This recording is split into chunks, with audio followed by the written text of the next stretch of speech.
العلم هو النور الهادي والمفتاح لكل الخير من يريد الله به خيرا.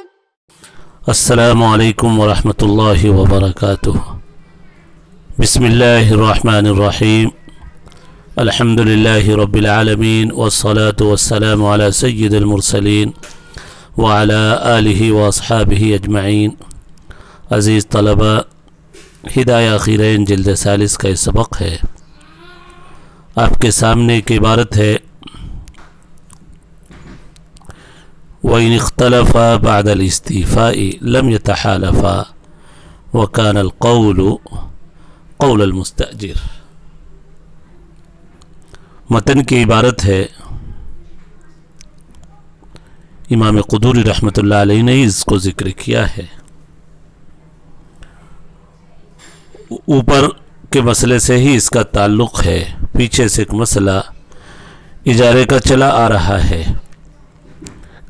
اجارے میں مقدار اجرت میں اختلاف ہو جائے، معقود علیہ کی مقدار میں اختلاف ہو جائے. اگر سامان معقود علیہ جس کا معاملہ ہوا ہے سامان اجارہ، اگر اس نے حوالے نہیں کیا ہے، موجر نے بھی، کرائے پر دینے والے نے، بات آئی موجر کی تو وضاحت کر دینا ضروری ہے. بہتر لفظ موجر ہے، لیکن ہدایہ کے قدیم نسخوں میں مواجر کا لفظ آیا ہے. علامہ عینی رحمۃ اللہ علیہ کے حوالے سے حاشیے میں لکھا ہے، اور آپ کے جدید نسخے میں بھی ہے کہ اس کو موجر یا آجر بہتر لفظ ہے مواجر کے بجائے. مواجر کا مطلب ہوتا ہے مزدوری پر دینے والا، مزدوری پر کوئی معاملہ کرانے والا. لیکن صاحب ہدایہ نے جو اپنے سامنے قدوری کی عبارت ہے اسے مواجر کا لفظ آیا، اس کی اصلاح کر لیں گے. کل کے سبق میں یہ بات آئی تھی، مواجر کے بجائے آپ موجر بولیے یا آجر بولیے. بہرحال موجر نے ابھی سامان حوالے نہیں کیا ہے اور اختلاف پیدا ہو گیا مقدار میں، مقدار معقود علیہ یا ثمن میں، تو وہاں مسئلہ آ چکا ہے کہ دونوں سے قسم لی جائے گی. کل کے سبق میں یہ بات آئی تھی تحالفا و ترادا. لیکن اگر سامان معقود علیہ حوالے کر چکا ہے، وصول یابی ہو چکی ہے، تو اب معقود علیہ گویا معدوم ہو چکا ہے. چونکہ کرائے کی چیزوں میں سامان لینے کے بعد منفعت حاصل ہو جانے کے بعد گویا معقود علیہ معدوم ہو جاتا ہے. اور پیچھے آپ نے مسئلہ پڑھ لیا ہے، تحالف اس وقت ہے والسلعۃ قائمۃ، مبی والے مسئلے میں مبی موجود ہونا چاہیے، تو اجارے کے اندر بھی معقود علیہ موجود ہونا چاہیے. اور یہاں پر جب معقود علیہ حوالے کر دیا اور معقود علیہ منفعت ہے، فائدہ اٹھایا تو منفعت فوت ہو گئی، اس لیے تحالف نہیں ہے. یہ اس کو قیاس آپ کیجئے اس مسئلے کو بے والے مسئلے پر، جہاں مبی معدوم ہو جائے تو وہاں پر دونوں سے قسم نہیں لی جاتی تھی. یہاں پر بھی قسم چونکہ معقود علیہ کی وصول یابی ہو چکی ہے اور منفعت کا نام ہے فوت ہو جانا، منفعت فوت ہو جاتی ہے. وَإِنِ اخْتَلَفَا بَعْدَ الْإِسْتِيفَاءِ، اور اگر دونوں کا اختلاف ہوا بعد الاستیفاء، معقود علیہ کو وصولنے کے بعد اب دونوں قسم نہیں کھائیں گے اور بات مستاجر کی مانی جائے گی یمین کے ساتھ، چونکہ مستاجر اجرت کی زیادتی کا منکر ہے. القول قول المنکر مع یمینہ. شیخین کے نزدیک تو ظاہر امام حنیفہ امام یوسف ان کے ابھی ہلاک ہونے کے بعد قسم دونوں سے نہیں لی جاتی. مسئلہ رہ گیا امام محمد رحمۃ اللہ علیہ کا، جس کی وضاحت آگے کریں گے. حد عند ابی حنیفہ و ابی یوسف ظاہر ہے، اس لیے کہ معقود علیہ کا ہلاک ہونا یمنع التحالف عندہما، تحالف کو روک دیتا ہے ان دونوں حضرات یعنی شیخین کے نزدیک. البتہ امام محمد رحمۃ اللہ علیہ کے مسئلے پر اشکال ہوتا ہے. ان کے ہاں تو مبی اگر معدوم بھی ہو گئی تو بھی دونوں سے قسم لی جاتی ہے. پیچھے مسئلہ گزر چکا، تو یہاں پر کیوں قسم لی جائے گی امام محمد رحمۃ اللہ علیہ؟ امام محمد رحمۃ اللہ علیہ نے بڑی اچھی بات فرمائی کہ مبی کا مسئلہ الگ ہے، اجارے کا مسئلہ الگ ہے. مبی میں عین ہے، اگر مبی ہلاک بھی ہو گئی تو اس کی جگہ پر قیمت آ جائے گی. لیکن اجارے کے مسئلے میں یہاں پر منفعت اصل ہے جس کا معاملہ ہوا ہے معقود علیہ.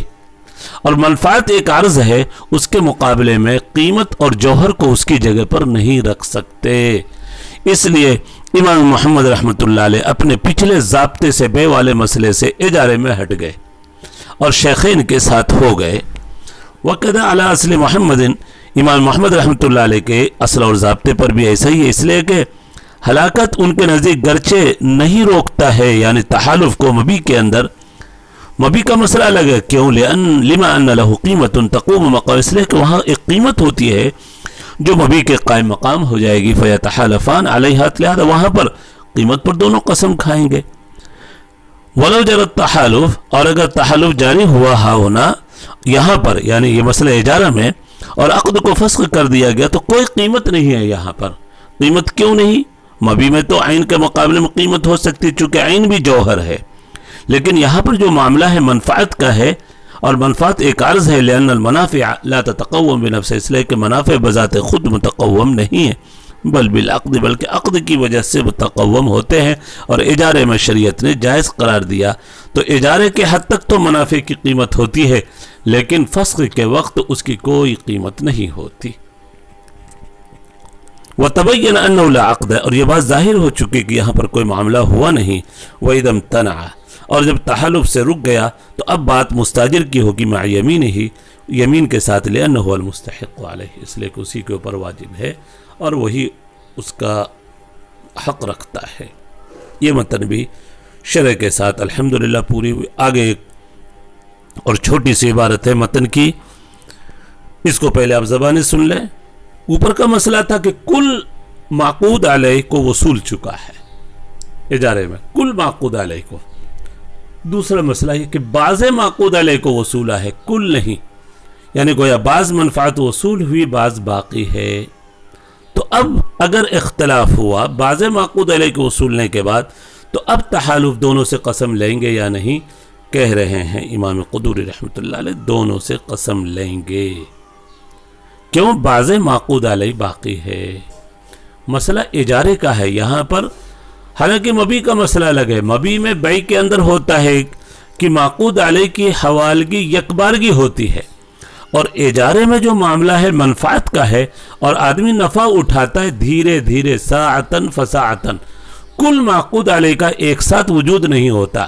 بیع میں مبی کی حوالگی یکبارگی ہوتی ہے دفعتاً واحدہ، جبکہ اجارہ میں معقود علیہ نفع کا وجود تدریجاً ساعتاً فساعتاً دھیرے دھیرے ہوتا ہے۔ تو گویا یہ سمجھیں گے کہ معقود علیہ باقی ہے، حالانکہ کچھ وصول چکا ہے، پھر بھی جو باقی ہے جس کا وجود ابھی نہیں ہوا ہے اس کو باقی کے درجے میں رکھا، اور جب باقی رکھا تو یہ سمجھا جائے گا کہ یہ تحالف جو ہو رہا ہے معقود علیہ کے باقی ہونے کی صورت میں، جس معقود علیہ کا ابھی تک وجود نہیں ہوا ہے۔ دیکھیں، اور اگر دونوں کا اختلاف ہوا بعض معقود علیہ کی وصولیابی کے بعد، تحالفہ، دونوں قسم کھائیں گے اور عقد کو فسخ کر دیا جائے گا، فیما بقیہ، جو باقی ہے، اور بات ماضی کے سلسلے میں قول المستاجر، مستاجر کی بات مانی جائے گی۔ یہاں پر اجارے اور بیع میں کیوں فرق کر دیا؟ یہاں پر اس لیے کہ عقد جو ہے اجارے میں ینعقد ساعتاً فساعتاً، دھیرے دھیرے، یعنی تدریجاً نفع کا اٹھانا واقع ہوتا ہے۔